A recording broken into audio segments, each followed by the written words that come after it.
Senate kicks off a two-day retreat on constitution review in Lagos, following increased calls for restructuring Nigeria.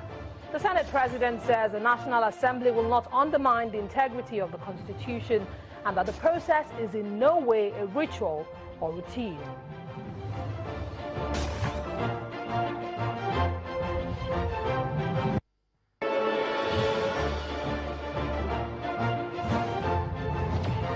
The leadership crisis of the People's Democratic Party takes another twist as the BOT takes Sheriff to court.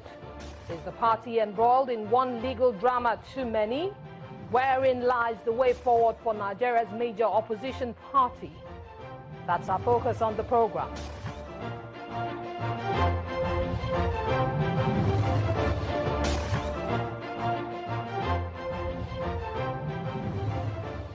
Many thanks for joining in, everyone. I'm Imana Amawe.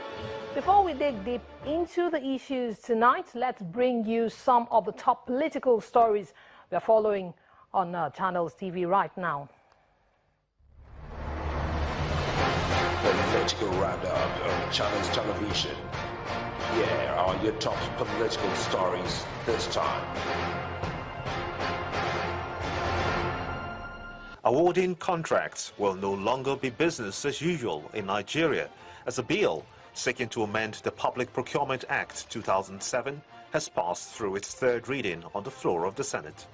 In a report presented by Senator Joshua Darie, the Senate advocates the use of local content in the public procurement process, as well as 25% mobilization fund for contractors, up from the current 15% given to them. The bill also seeks to promote the power by the Federal Executive Council to solely award contracts. The committee has equally sustained the amendments sought by the bills for the purpose of patronizing made-in-Nigerian goods alongside foreign goods. And the chairman of the House Committee on Media and Public Affairs, Abubakar Mandas, has confirmed the receipt of a letter alleging sexual misconduct by 3 members of the lower house from the ambassador of the United States to Nigeria, Mr. James Entwistle, who lodged the formal complaint to the Speaker of the House of Representatives. The chairman says investigations into the allegations have commenced and will be made known in due time. The 3 lawmakers were part of an international visitors leadership program in the United States of America. None of them is before any court of law.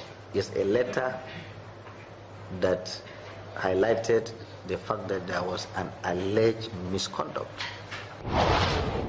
Following the fallout of the inconclusive rerun elections in some parts of Kogi State in February, the Independent National Electoral Commission has convened a meeting of political parties, civil society organizations, and security agencies, tasking them to cooperate with the body for credible results. The resident electoral commissioner, Mr. Samuel Usman, gave assurances that with all hands on deck, the challenges in previous elections can be surmounted. Let us not make politics as do or die affair.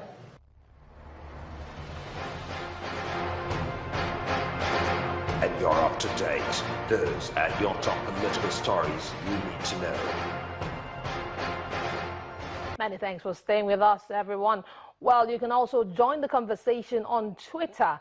The hashtag is Politics Today, and you can tweet at CTV Politics.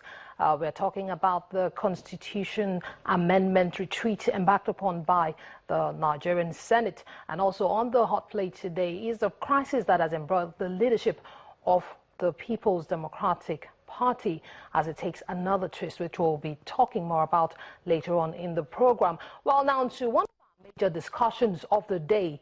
The Nigerian Senate today kicked off a 2-day retreat to address the controversial grey areas in Nigeria's federalism.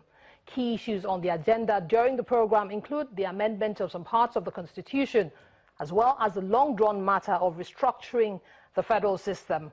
In the meantime, the Constitution Review Committee of the Senate is engaging stakeholders in the conversation to ensure accountability in governance. While flagging off the event earlier today, the president of the Nigerian Senate said the process was not routine, neither is it a ritual, as seen in past constitution amendment processes. But he says this time around, all will be done to retain the integrity of the document. Let's listen to some things he had to say at that event. The issues of constitutional amendment as they affect 1999 Constitution are enormous, especially those affecting the smooth running and development of our confederation. Of course, all of it cannot be fully captured within the framework of the Fourth Alteration Bill. However, I urge us to pay attention specifically on the Fourth Alteration Bill due to the immense work that has been done and the national consensus already gathered. This will help us to concentrate effort on clearing those issues that we already agreed on, and also a few exceptional issues that are integral. We all listened and what happened in the last attempt. That is why it is my belief that whatever we can do between now and the end of the year is paramount, because it is my view that by the time partisan politics activities come in next year, this exercise becomes even more difficult. And I hope that you will use your experience to guide us through this process. And I will end up on this note that my own appeal is as you start this retreat, I would like you to kindly, for us Nigerians and all of us, let us deliver a new constitution to this country by the time we open the chapter of beginning of 2017. I think with so doing, we'll be leaving a great legacy for ourselves. Well, we also caught up with some other senators on the sidelines of the event, and here's what they have to say on the Constitution amendment. Well, there are two ways to it. One is the incremental approach to constitutional review, in which case those fault lines, we begin to address them in an incremental manner. You recall we've had the first, second, and third amendment of the Constitution that were defining moments in our constitutional development. At the time, there was no provision for what happens when the president travels and refuses to hand over to his deputy, the vice president, and we're able to deal with that in the first amendment. And of course, there were issues of on ending post-election litigation. We've dealt with that. It's part of the restructuring. And then, of course, in the third, fourth amendment, we try as much as possible to do a whole lot of devolution of powers, which is also part of the restructuring. But unfortunately, that was not assented to. So we believe that with this exercise now, if we reach some level of consensus on it, then we're going to do some kind of devolution of powers from the federal government to the state governments, which is again part of the restructuring. So the other way to do it is, okay, let us put in the Constitution, amend Section 9 and make a provision on how a new Constitution can come into effect. Because right now, what you have is how the Constitution can be altered, or if you like, amended. But there's no specific provision on how a new Constitution can come into being. If you look at what we are doing now, it is part of ensuring that Nigerians get the best out of their elective, officers, particularly the legislators. And why am I saying that? The issue of constitutional review is something that must be regular, particularly in a situation where Nigerians voted for change, and it looks as though what they really voted for is not what they are getting. I happen to be a member of the APC, and I know that President Muhammadu Buhari means very, very well for Nigerians. He has brought hope, to Nigerians. The hope seems to be a bit shaky now, but with what we are doing today, it is like telling Nigerians that, yes, the soul of any nation is the Constitution that drives it. Well, it's a tough one because it's what should have been done ab initio. It's what should have been done long time ago.